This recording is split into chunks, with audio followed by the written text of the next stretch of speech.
Yo, what's good, Hoop Digest fam? We got some big news to break down today. The Minnesota Timberwolves just shook the league with this new trade. Julius Randle and Donte DiVincenzo are heading to Minnesota.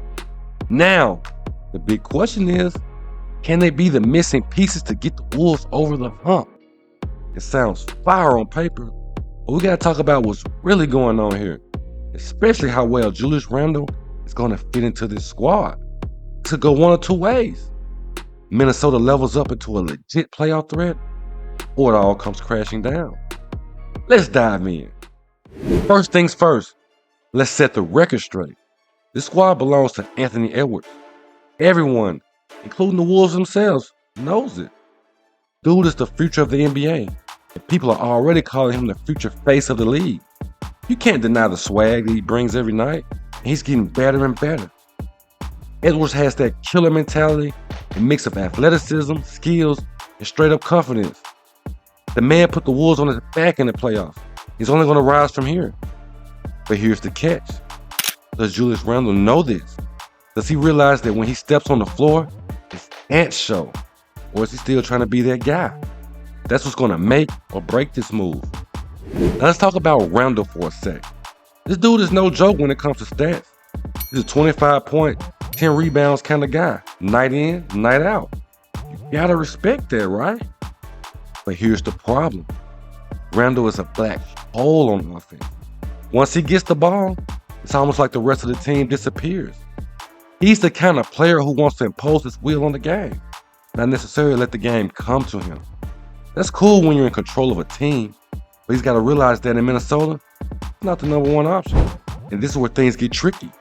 We've seen players like Randle before, guys who thrive when they're the focal point, but struggle when they got to take a back seat. Think about how it went down in New York. He had an all-star season, but when it came down to it, people started calling him a ball hog. Knicks fans would tell you straight up, he wasn't the most team-oriented guy, and honestly, part of why they let him go. The Knicks started playing better without him because the chemistry wasn't right when he was on the floor.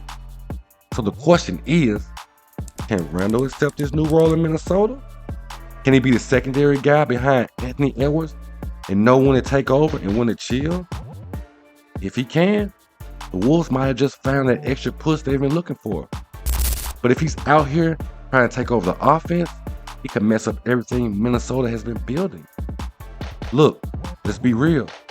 Minnesota needs a guy like Randle. They need someone who can be aggressive, who's not afraid to take shots and create offense when Ant is struggling or getting double teamed. But Randle can't be out here thinking he's the main guy. He needs to learn when to be aggressive and when to let the offense flow. If he can do that, he'll be a perfect fit. But if he's out here hogging the ball and stalling the offense, it's not going to work. Minnesota already has a dude like Anthony Edwards who can get his own shot, and they need Randle to complement that, not compete with it. It's about picking his spots. If Randle can do that, attack when he needs to, but also move the ball and let the offense breathe, then he could be a game changer for this squad. Think about it. When's the last time Minnesota had a legit secondary go-to presence? Probably never. That's why they've always been stuck in the middle of the pack. They've got the talent, but they don't have that guy who can take some pressure off of Edwards when he's not feeling it. One thing Randle brings that Minnesota absolutely needs is intensity. Say what you want about the dude, but Randle plays with a chip on his shoulder. Got that edge to him, that grit that his team could use. Especially when you compare him to someone like Karl-Anthony Towns. No shade to Cat, but let's be real.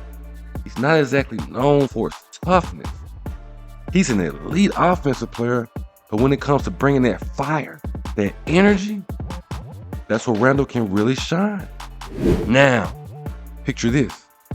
A 1-2 punch of Anthony Edwards and Julius Randle, that's intimidating. Randle's tenacity, combined with Edwards' explosiveness, man, they could really wreak havoc on the league.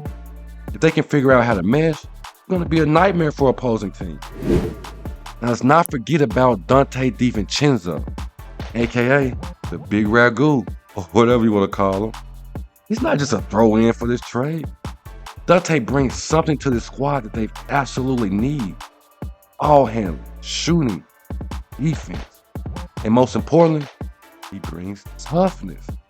This is the type of dude who knows his role, plays it to perfection, and doesn't need to dominate the ball to make an impact.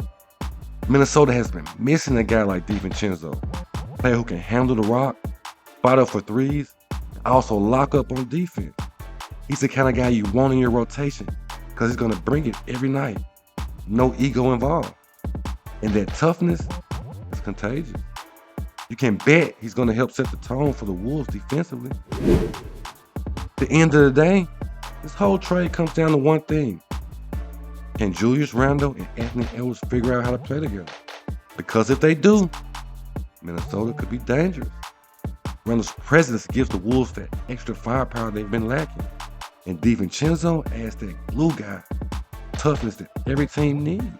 But it's all about chemistry. Randle's got to know when to defer to Edwards. And Edwards has to be okay with Randle doing his thing when the situation calls for it.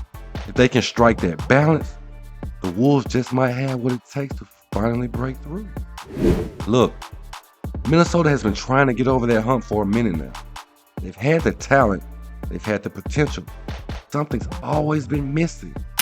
Could Julius Randle and Donte DiVincenzo be the missing pieces? Absolutely.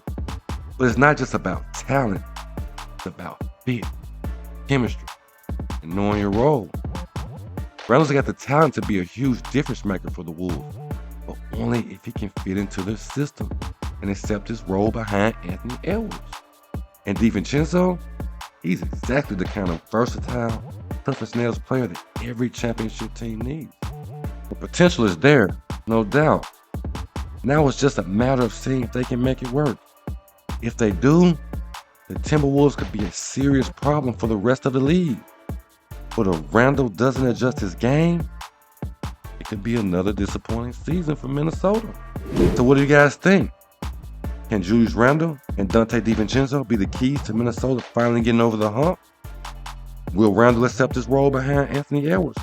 Or is this another chemistry experiment waiting to blow up? Let me know in the comments below. This is going to be a wild season for the Wolves.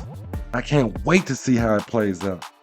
Hit that like button, subscribe if you haven't already, and turn on those notifications so you don't miss a single episode of Hoop Digest TV. Until next time, I'm out. Peace.